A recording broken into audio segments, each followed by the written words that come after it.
This video will show you on how to connect your Google Drive with Make.com. What you'll need to do is you need to sign in to Make.com and log into your account. Click on Create a new scenario and search for and select Google Drive as the app to integrate. Add a Google Drive module. Choose an action such as watch files or upload a file, depending on your automation needs. After that is you need to go to your Google Cloud Console.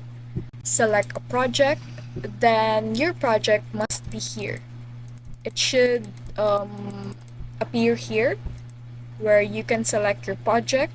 Then if you want to connect it to Google Drive, then you should just search Google Drive right here.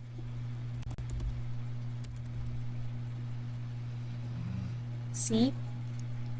Now you can connect the module or file that you have created from Make, then connect it to your Google Drive.